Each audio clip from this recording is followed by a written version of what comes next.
Well, it's Tuesday, and you all know what that means. As you know already, of course, we're nearly the end in New Japan Pro Wrestling's World Tag League.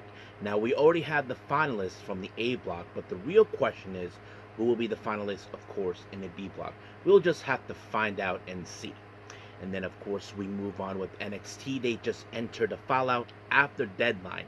As you all know, we have the winners from both the men's and the women's Iron Survival Challenge. But the real question is, what's next for them? Well, one of them decided to make a very interesting move, but the real question is, was it a mistake or not? We'll just have to wait and see. And of course, Obafemi, as you all know, he reclaimed the NXT Championship against the person he lost it to. We'll just have to wait and see what he has to say after this, and plenty of other things as well. And of course, as always, we'll wrap up our episode as usual with some news updates. We give you guys updates on what's been happening in the world of wrestling, such as what events the promotions are throwing out, who's booked, what matches are set, including developments that are happening in the world of wrestling as we speak. So, let's get ready for another episode of Deleted Wrestle Zone.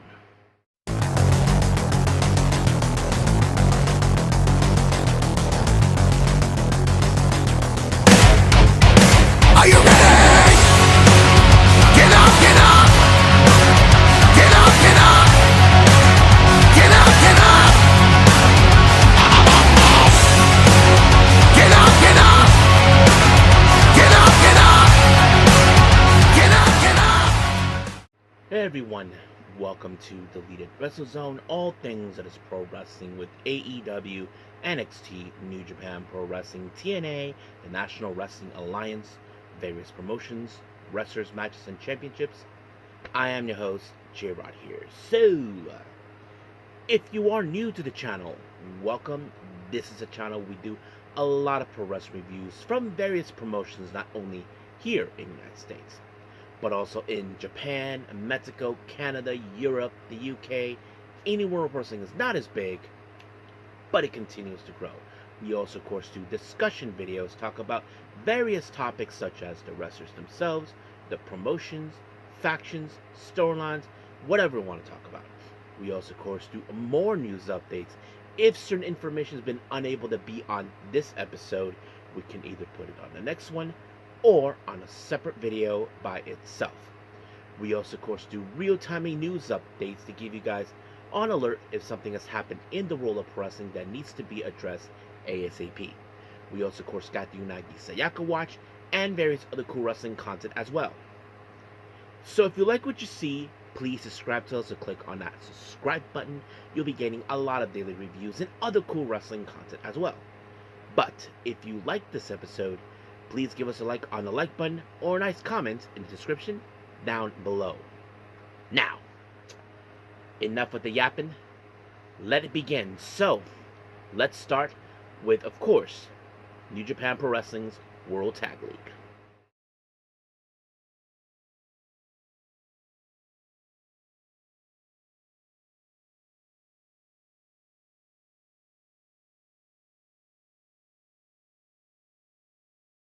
Okay, New Japan Pro Wrestling World Tag League. Now, this is day 14, folks, and of course, this is, of course, to determine who will be our finalists, of course, heading up to World Tag League. Now, we already witnessed who will be in the A block. Of course, we have Bishiman, and I believe we had Gabe Kid Yonasuji. But the real question is who will be joining. Now, stay close with me because it gets a bit tricky here. Now, our first match, we have, of course, the House of Losers, of course, Sanada and Ren Narita, taking on El Phantasmo and Hiroshi Tanahashi. Now, we all know the type of tactics that House of Torture are determined to do. I mean, they use whatever needs necessary, but thank God they did not succeed it, because it would have been a nightmare. Because what happened next? Well, oops, Kanemaru accidentally, of course, Whiskey Miss Sanada, and then he accidentally low blowed Kanemaru himself. Oh, poor Kanemaru. He's such an idiot. You know, he should have known not to stick around because Sanada was blind. But luckily, of course, once again, oops, failed again with the by Ren Narita with that push-up bar, Well, things didn't go according to plan for them because it was, in fact, El Phantasmo that picked up the win when he, in fact, pinned Sanada with the, um, what was it? Oh, yeah, the inside cradle, and just like that, 1, 2, 3 is over. However, what the good news is, well, sadly, El Phantasma and Hiroshi Tanahashi cannot proceed. They are already reached. But luckily, Sanada and Ren Narita, well, too bad. They won't. So everybody can rest easy on that. Now, our next match, we have Monster Sauce, Alex Zane and Lance Archer taking on TMDK's Rohei Oiwa and Zack Sabre Jr. Now, what's interesting for those who may not know this, Zack Sabre Jr. and Lance Archer, they used to be members of Suzuki-gu. Now they're on the opposite side of each other. And of course, you have to determine how this was going to play out. Well, many of you probably would guess, how will Zack Sabre Jr. and Rohei Oiwa will survive two monster giants? Well, that's a very good question, but however, there's no need to worry because Zack Sabre Jr., many of you know, he is an expert in technical wrestling, so I'm sure he can figure some things out, and that's what makes him so excellent for what he is. But somehow he was able to pin Lance Archer, and just like that, 1, 2, 3, done. So basically, it ends with them, TMDK gaining 8 points, while of course Monster Sauce gets 6. So very disappointing loss for Monster Sauce, but good for, of course, TMDK. Now, our next match, we have the United Empire, Cal Newman and Great-O-Khan, with the Odd Couple, Hiromu Takahashi and David Finlay. But what I think I like is this. Many of you who've seen how these guys are, man, Hiromu was using David Finlay like a weapon. Everybody was having a great time. You can even hear Drilla Maloney having a blast. Like, what the hell is this? But it's so great. I mean, you can sense that it's like, you don't see this type of thing. I mean, Hiromu was even using David Finlay like a weapon. I mean, we seen that David Finlay does the same thing too, but it worked properly. But thank God, of course, that David Finlay and Hiromu were able to pick up a win, and of course, this caused a bit of a situation with the United Empire. But I'll explain a little bit. But however, the United Empire does remain with 8 points, while Hiromu and Finlay with 6. So I'll explain a little bit about what I meant by that. Now, our last match, we have, of course, Yuya Uemura and Shota Umino taking out the Knockout Brothers. Oscar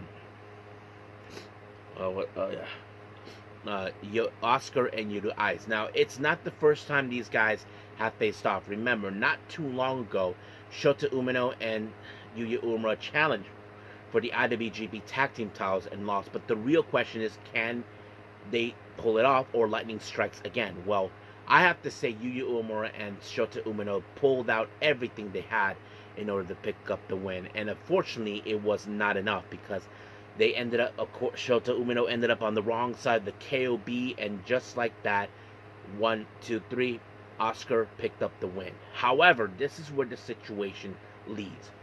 If you probably noticed, only 4 teams ended up with the total points of 8. Somehow they had to break all of it. So here's how it's going to go down. And most likely it's going to be Yuya Uemura and Shota Umino, the Knockout Brothers, Zack Sabre Jr. and Rohei Oiwa, TMDK, and the United Empire. So somehow they have to break the tie from that. So we'll see how things will roll. I'm not sure when we'll see that. I'm sure they're trying to break the tie on this one, but we'll see. But as of right now, we'll end things here and move on to our next and final review, NXT.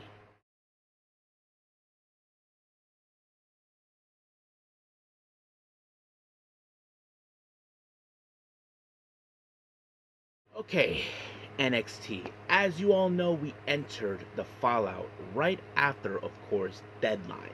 Now, we did witness the winners from both the men's and the women's Iron Survival Challenge. Of course, the winner for the women's is none other than our current Evolve Women's Champion, Kendall Gray, and for the men's, well, the young OG, Javon Evans. Now, as you all know already, we have a brand new NXT champion, and of course, is the formerly champion now that he regained this title from Ricky Saints, of course, Obafemi. Now, of course, Obafemi made his presence known as the ruler of NXT. And then, of course, he was about to make his promo until absolute Ricky Saints showed up. Now, of course, Ricky Saints is trying to determine to get his title back. But however, apparently someone already made plans, and that person is, of course, is Javon Evans. So Javon Evans made it clear he wasn't going to wait to New Year's Eve, so he wanted to lock in. Ricky Saints is like, are you absolutely out of your dang mind? So he probably thinks that he was crazy. But later on, it was, of course, approved by none other than our GM, Ava.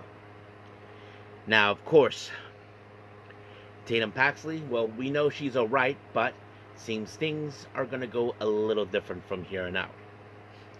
Now, our next match, we have Kalani Jordan versus Jordan Grace. Now, as you know, these two ladies went up in arms during the Iron Survival Challenge. So a lot of things happened between them. But the real question is, what's going to happen from here on out?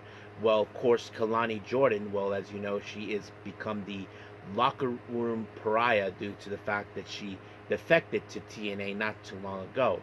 But of course, Jordan Grace is trying to deal with her no matter what. But unfortunately, things didn't go according to plan for Jordan Grace because she ended up on the wrong side of the 450 splash by her. Now, we did see, of course, the locker room, in the women's, and Grace was feeling, so disappointed that she lost. But however, Thea Hill is trying to say, look, you may have lost this one match, but you will be NXT Women's Champion. Now, Grace thinks that, you're playing this whole I believe thing like way too much, but Thea Hill knows anything's possible.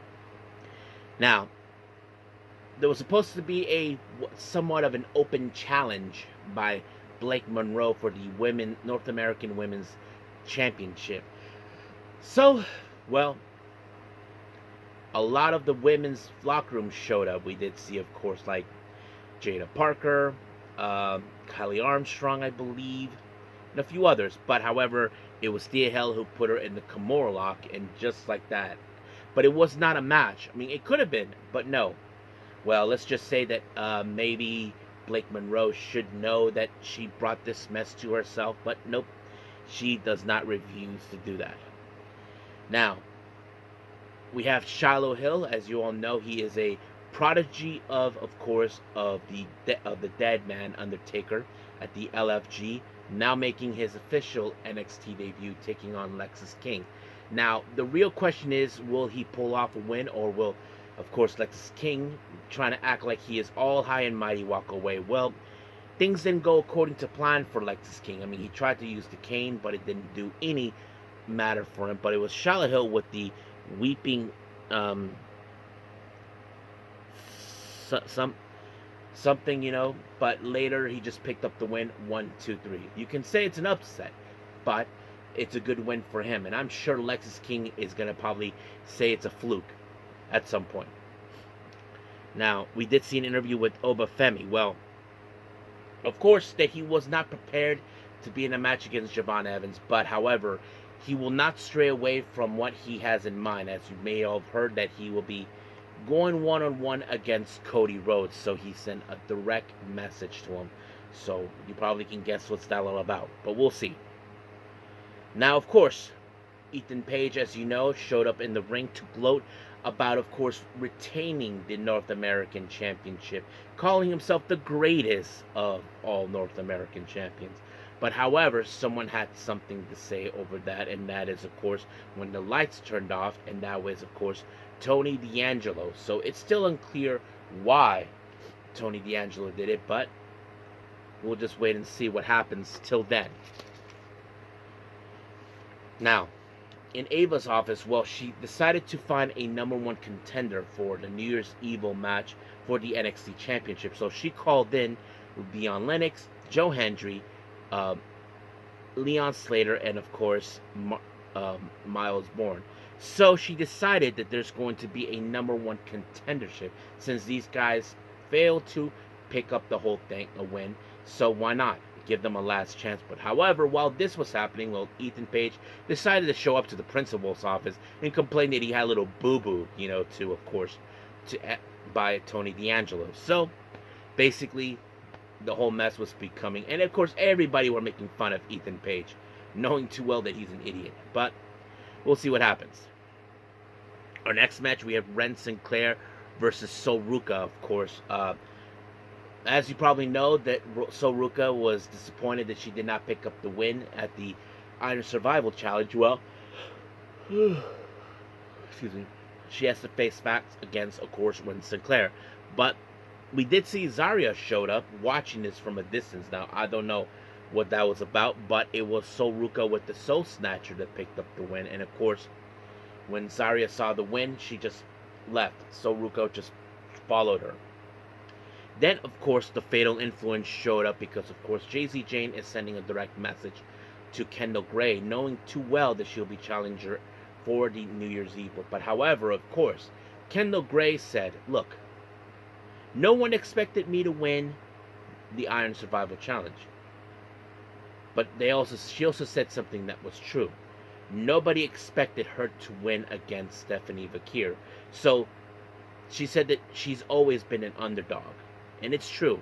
But of course, JC Jane doesn't believe in the whole underdog story. But anything could happen. So we'll see. Now, we did see an interview with Hank and Tank. Well, as you know, they make their way back after they had an extensive tour with Noah. Well, apparently they're back until OTN decided, now you're back, we're here to kick some butt. That sort of thing. Now, Ava, of course, had a little nice conversation with Blake Monroe after the Open Challenge. Well, apparently there was not going to be no Open Challenges anymore. But, however, Ava did say next week she'll put the title on the line against Thea Hale, which is the last thing, of course, Ava needed. But we'll see. Now, we did see, of course, Zarya and Zarya was walking off while Soruka was right behind. Now, it seems like Soruka is trying to mend some fences, or should I say, try to admit the wrongs, whatever. But we don't know how long this will last. I mean, people I know they've been saying sooner or later they're going to break off. But we'll see.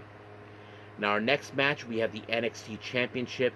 Javon Evans taking on Obafemi. Now, this is not the first time these two come across each other, but it's an amazing match. I have to say, Javon Evans really, really put up a hell of a fight. He did whatever it took to pull it. He could have won this match if it wasn't for Ricky Saints for his stupidiness when he pulled the ref. I don't know what the hell was all about, but unfortunately, Javon Evans was taken out by Obafemi with the falls from Grace. I don't know what this was about. But if I'm Javon Evans, I would definitely try to find out, get some answers. But we'll see what happens down the road. But until then, we'll end things here with NXT, see what happens until.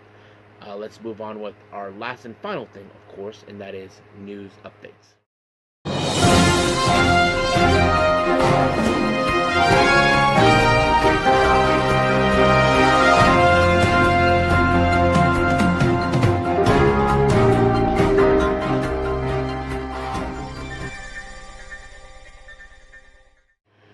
Alright, so welcome to our news update. So let's begin with upcoming events. Now, JCW, Jersey Championship Wrestling, has some updates coming up. Now, as you all know, we have, of course, the upcoming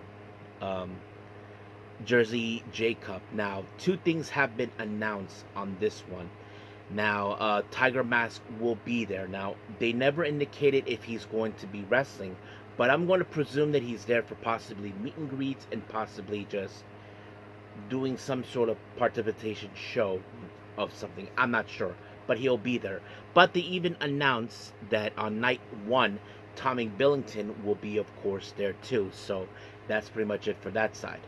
Now, we do have, of course, the season finale by Wrestling Revolver taking place on the 13th of December. 3 names have been mentioned participating in this event. We have Sam Stackhouse, Rich Pound, and Dante Leon, so they'll be participating. Now, the following day, on the 12th of December, RevPro will have the Uprising show taking place. It was announced that the AEW National Championship will be defended. Ricochet defends his belt against Nino Bryant. House of Glory will have their upcoming Winter Warfare on the 19th of December, and the Women's Championship will be defended. Shotzi Blackheart, who is the current Women's Champion, will defend it against Alley Catch. And on December 22nd in LA, DEFY Wrestling, Seattle-based promotion, will be making their show and their taking place. And they announced, of course, one of their matches. Royce Isaacs will take on Starboy Charlie. And then, of course, we have GCW, the Do or Die event. They'll take place on New Year's Eve at Ridgeway Park. They announced, what's his name? Zachary Wentz will be there too. So that's going to be a very interesting thing. And of course, finally, West Coast Pro, as you know, will have the first ever show of 2026 called Operation Stacola. And it's going to happen on the 4th of January, which is ironically the same day as Wrestle Kingdom, but the timing will be different. But 3 names have been mentioned for that event. We have Manny Lowe, Danny Orion, and of course, Shimbashi. I don't know who he is, but yes, they'll be participating. Now, that's pretty much it for upcoming events. Now, some developments have been announced here. Fightful Select reports that that Masha Slamovich's TNA contract have expired. Now, we have not seen Masha Slamovich for quite some time when the allegations about what happened to her a couple years ago, a while back, resurfaced, involving her now supposed ex-boyfriend, Akira. But we never seen her since then. Now, of course, there were plans that were made for her during TNA were scrapped because of the allegations. Now, we don't know much. If there is anything that has not been reported yet, I'll do the best of my ability to, of course, to update you guys on that. Now, finally, for you Tokyo Yoshi Pro Wrestling fans, this was a very surprising announcement that was made by them. Moka Miyamoto has announced her retirement. Now, not a lot has been mentioned. Now, we haven't seen her for quite some time, not since she was injured. We know that she was the International Princess Champion, but apparently she had the vacate to it. So if there's anything new about that, I'll let you guys know as soon as possible. Now, finally, of course, interesting things came around. Andrade spoke about certain things that was never mentioned. Apparently, he was supposed to participate with AAA, and this is what he had to say. He mentioned this on a podcast interview. Let me pull it up. Give me a minute. Here it is. This is what he said. That originally there was supposed to have been a WWE AEW Worlds Collide event in June as part of the Fatal 4-Way with Obafemi, Rey Fenix, and Hijo de Vikingo. The plan was changed when he was put into the Money in the Bank ladder match instead. So yeah, so there were plans to use him for that, but apparently things were changed. So yeah, I wouldn't be surprised on that. Now, many of you may have heard this recently that WXW has announced that Leon Slater cannot participate in their annual 16 Carat. Apparently, some things have happened. But this is what they're saying. That WXW sources said that they have preferred WWE to give them the heads up about Leon Slater being on Saturday main events rather than putting Slater in the unfortunate situation as the promotion viewed a coming weekend as one of the biggest shows of the year. TNA sources spoke to the possibility of the spot for Slater, said that it was another example of the WWE TNA partnership continuing. This was reported by Fightful Select. But however, of course, Brett Lauderdale, many of you know who he is. He is in fact the owner of GCW. Did stated that this is something he's used to because it's true. WWE, if they have some talent that they want to use, they kind of pull them, not giving them the heads up. I don't know if AEW has that same kind of tendency, but yes. I mean, it would have been easier if they would have just got on the phone and say, hey guys, sorry, we need our guy here for this one. We're really sorry. But no, they did not give them the heads up. So it's kind of embarrassing that they do that, but yes, that. Now, as you all know, recently it was already announced that Suri will be facing her best friend, Natsupoi, on Dream Queendom. So that's going to be a big match. But Natsupoi revealed certain things that were very interesting. One of them, she saying that that her bond with Suri was special. That's why she never felt the need to surpass her. And this is what she said. We're such good friends that I never seriously thought about wanting to defeat Suri. Even when she won the Women's Pro Wrestling Grand Prix and won the IWGP Women's title, the feeling of happiness outweighing any feelings of frustration. So yeah, I get it. She didn't feel like she wanted to do this. Like, it's like she was putting Cerie's happiness above herself, and I understand that. But Cerie, as you know, was the one who felt like, oh, she's being trapped in stardom. She's not the same person as she remembered. But she, as you all know, recently when I reviewed Stardom, she picked up the 3 count on Cerie, and this is what she said about that. Getting a 3 count on Cerie was the first time in 10 years since my debut. For me right now, more challenging than for any belt. And what I need most is to take Cerie's head. I see a chance to break through my shell. So she felt like so exhilarating. You know what I mean? Like, she never would have imagined pinning her own friend gives her so much, like something. And I get that. And now there's that. And of course, she even talked about mindset changed as she faces Cerie in tag team. If y'all remember, I reviewed that Natsupoi was in a tag team match across from Cerie, and this is what she said. This year I held my 10th anniversary show and did various things, but terms of wrestling, it was the hardest year, to be honest.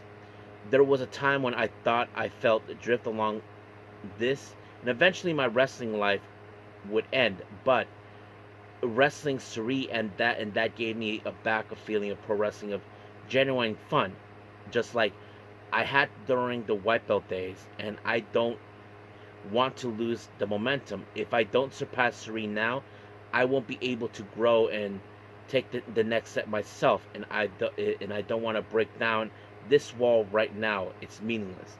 So yeah, so she feels now that she kind of lost the fire since losing the white belt, and now she has the opportunity to bring that fire back now that she's facing her. But the real question we ask ourselves, can she pull it off? Later on, of course, when she faces her at Dream Kingdom, well, we'll just have to wait and see what happens. So if there's anything else, I'll let you guys know. But as of right now, let's call it a day. Okay, so I hope everybody enjoys this episode. Coming up, as you probably know, we have Evolve taking place as well.